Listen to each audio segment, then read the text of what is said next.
بالله من شرور أنفسنا ومن سيئات أعمالنا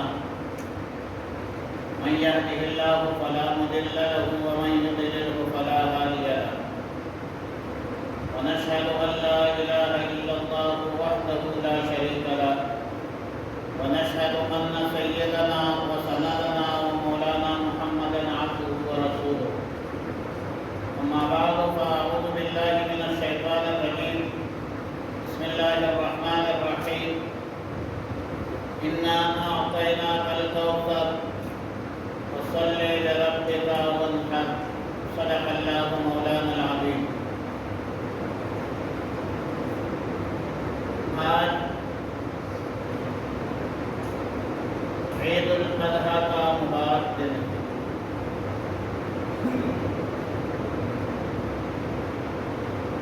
رسول اللہ صلی اللہ علیہ وسلم نے فرمایا ان لکل قوم عیدا،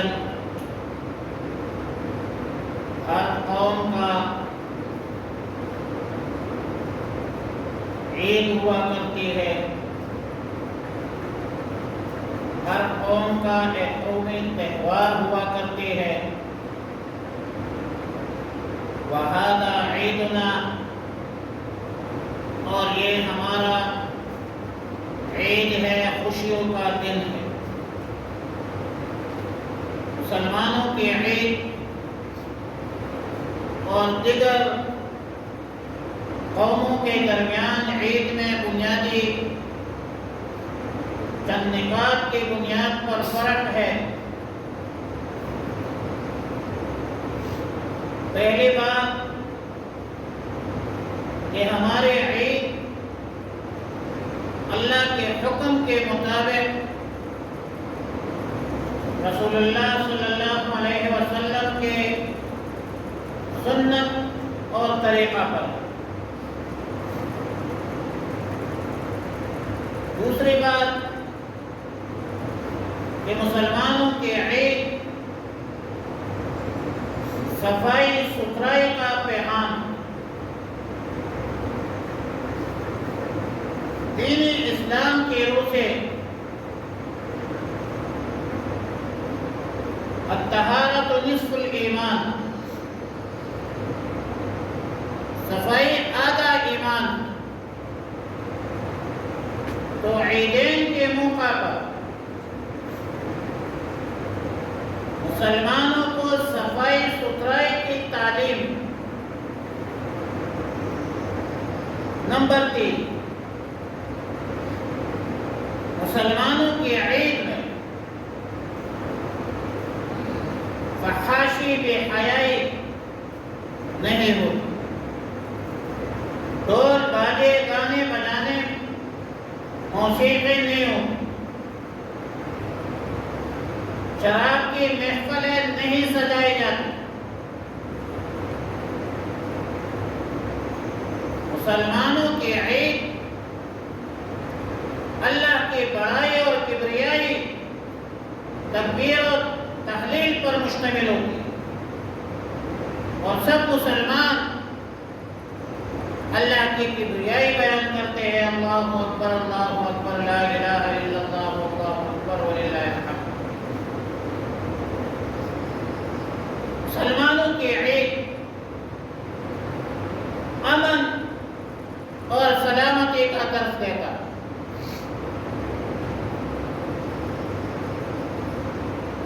حجۃ الوداع کے موقع پر رسول اللہ صلی اللہ علیہ وسلم نے صحابہ سے پوچھا من المؤمن،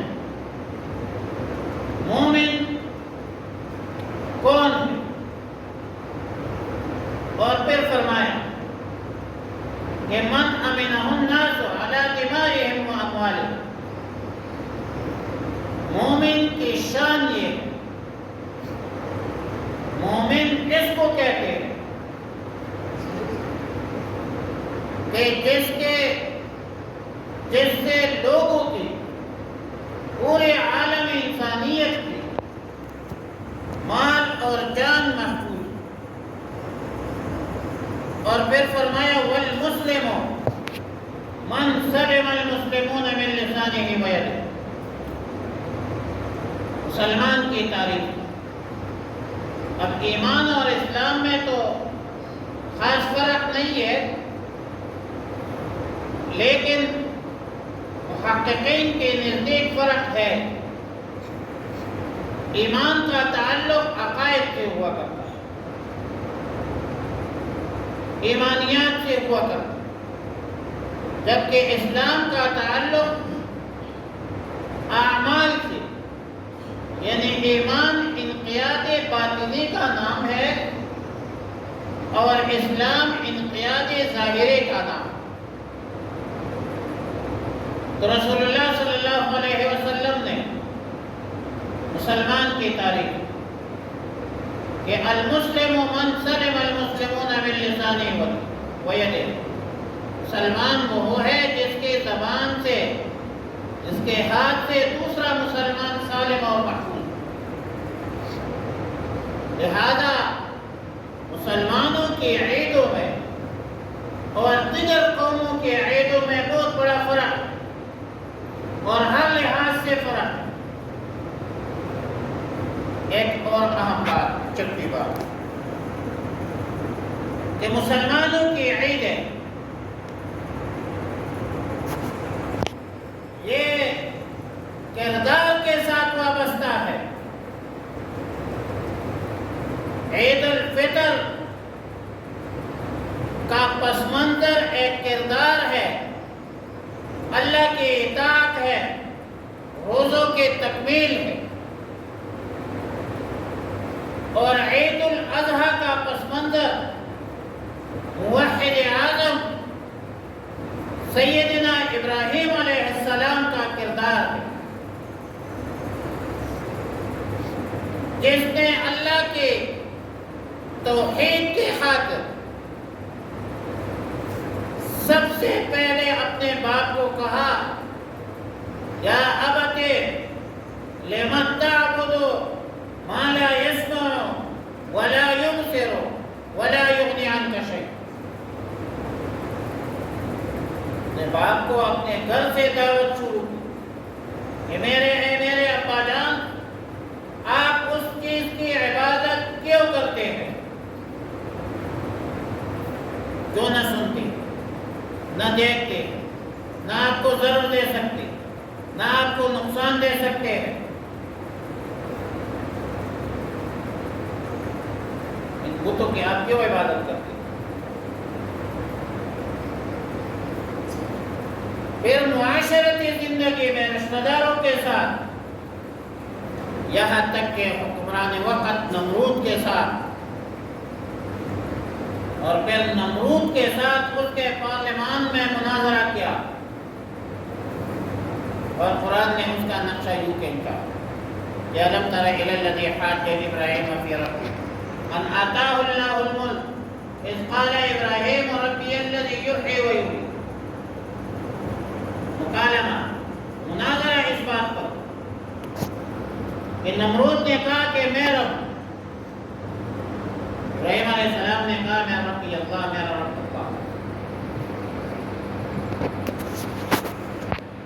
اور میرا رب وہ ہے جس کے قبضہ قدرت میں حیات ممات، زندگی اور موت. نمرود تو جاہل تھا، اس نے کہا کہ یہ زندگی موت تو میرے اختیار میں بھی ہے. ایک بے گناہ قیدی کو جیل سے لا کر اس کو قتل کیا، اور ایک دور گناہگار تھا وہ رہا کیا. ابراہیم علیہ السلام سمجھ گئے کہ ان کا دماغ عقل سے خالی، ان کو موت و حیات کا ادراک اور احساس نہیں ہے. یہ چاہتے ابراہیم علیہ السلام نے دوسرا طریقہ اختیار کیا کہ میرا رب وہ ہے جو سورج طلوع کرتا ہے مشرق سے. اگر تو اپنے آپ کو رب کہتا ہے فَأْتِ بِهَا مِنَ الْمَغْرِبِ، آپ اس کو مغرب سے طلوع کریں. وَبُورِكَ الَّذِي كَفَرَ. وہ بادشاہ نمرود اور پھر اس کے خلاف سازشوں کا سلسلہ شروع ہوا، یہاں تک کہ سیدنا ابراہیم علیہ السلام کو آگ کا ڈالا۔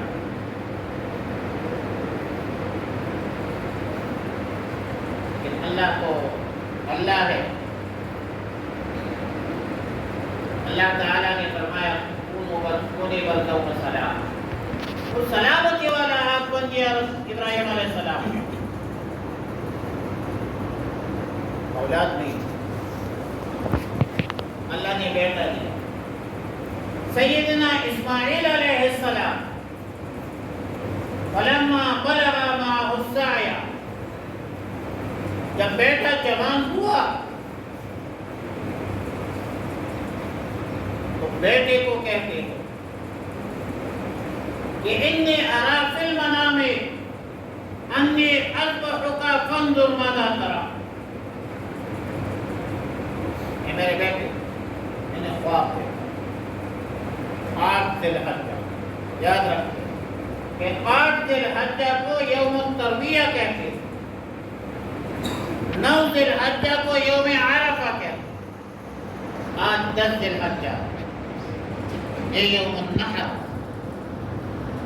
تو ابراہیم علیہ السلام نے اپنے بیٹے کو کہا کہ انی اذبحک فانظر ماذا ترى، دیکھیں کہ میں آپ کو ذبح کروں، آپ کی کیا ہے؟ تو فرمایا ستجدنی انشاءاللہ من الصابرین، اے میرے ابا جان آپ مجھے صبر کرنے والوں میں سے پائیں گے اور میں صبر کروں گا۔ وہ علامہ صاحب نے کہا تھا، علامہ اقبال نے، یہ فیضان نظر تھا یا مکتب کی کرامت تھی، یہ فیضان نظر تھا یا مکتب کی کرامت تھی، سکھاتی کس نے اسماعیل کو آداب فرزندی۔ 10 ذی الحجہ کو یوم النحر کو جب اپنے لخت جگر ابراہیم علیہ السلام نے اپنے لخت جگر اسماعیل علیہ السلام کا ذبح کا ارادہ کیا، اللہ اکبر پڑھا، اوپر سے آواز آئی لا الہ الا اللہ اللہ، پھر اسماعیل علیہ السلام آواز کرتے اللہ اکبر وللہ الحمد۔ مکالمہ ایام تکبیرات تشریق کے شکل میں آج عرفہ کے دن یوم عرفہ 9 ذی الحجہ سے 9، 10، 11، 12، 13 ذی الحجہ کے عصر تک 5 دن ہر فرض نماز کے بعد یہ تکبیرات تشریق پڑھنا یہ ہر مسلمان مرد اور عورت پر واجب پڑھے۔ تو ہمارا خیال یہ ہے کہ لوگوں کو تکبیرات تشریق یاد بھی نہیں کرو، خدا نہ پہلے تو اس کو یاد کرو، کسی عالم دین کے سامنے بیٹھ جاؤ، 2 لکیریں ہیں 3، اس کو تو سیکھو، عید کا موقع ہے اور تکبیرات تشریق پڑھنے کی کوشش کیجیے، صبح کے وقت بھی، چلتے پھرتے بھی، اور خاص کر فرض نماز کے بعد پڑھنا چاہیے۔ دعا سے یہ سلسلہ شروع، صحابہ نے رسول اللہ صلی اللہ علیہ وسلم سے پوچھا، یا رسول اللہ صلی اللہ علیہ وسلم ما هذه الاضاحی، قربانی کیا ہے؟ تو رسول اللہ صلی اللہ علیہ وسلم نے فرمایا سنت ابیکم ابراہیم علیہ السلام، یہ سیدنا ابراہیم علیہ السلام کی سنت۔ تو صحابہ نے پوچھا یا رسول اللہ صلی اللہ علیہ وسلم فما لنا یا رسول اللہ، ہمارا اس میں کیا ہے، ہمارے لیے اس میں کیا ہے؟ تو رسول اللہ صلی اللہ علیہ وسلم نے فرمایا بِكُلِّ شَعْرَةٍ حَسَنَةٍ، ہر بال پر ایک۔ لہذا یہ قربانی جو آپ حضرات کر رہے ہیں، یہ اس کا منشا جو ہے اللہ کی رضا، اللہ کو گوشت کی ضرورت نہیں ہے، لن ينال الله لحومها ولا دماؤها ولكن يناله التقوى. اپنی نیت کو خالص کیجیے. انما الاعمال بالنیات. یہ قربانی جو آپ لوگ کر رہے ہیں یہ صرف یہ ہے کہ اللہ کا حکم، اللہ کے حکم کی تعمیل ہو رہی ہے. گوشت کے لیے کوئی قربانی نہیں. ریا دکھلاوے کے لیے قربانی نہیں ہوتی. دکھلاوا ریا جو ہے یہ تو صدقات کو، عبادات کو باطل کرتا ہے، حبط کرتا ہے، ضائع کرتا ہے. الذي ينفق ماله رئاء الناس. تو سب سے پہلے بنیادی بات یہ ہے کہ آج کے دن قربانی سے پہلے اپنی نیت خالص کی. یہ قربانی میں کرتا ہوں اللہ کی رضا کی، گوشت کے لیے. اور جب قربانی کیا تو اس میں رشتہ داروں کا بھی خیال رکھ، غریبوں مسکینوں کا بھی خیال رکھ.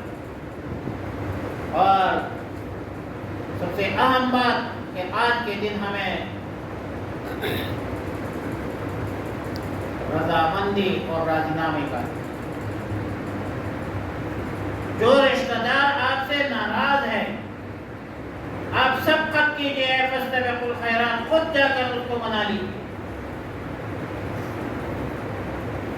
اس طرح میں نے گزارش کی کہ ہماری جو عید ہوتی ہے یہ دیگر اقوام کی طرح ڈھول باجے اور بے حیائی اور شراب کے مجلسوں پر مشتمل نہیں ہو. یا تو صفائی کی تعلیم، یہاں پر اللہ کی عبادت، اللہ کی کبریائی کی تعلیم. یہاں تو جوڑ کی بات ہو رہی ہے، امن اور سلامتی کی بات ہو رہی ہے. عید کا پیغام وہ تو امن ہے بنیادی طور پر کہ جتنی بھی اجتماعات ہو رہی ہیں سب اجتماعات میں امن اور سلامتی کا درس ہے.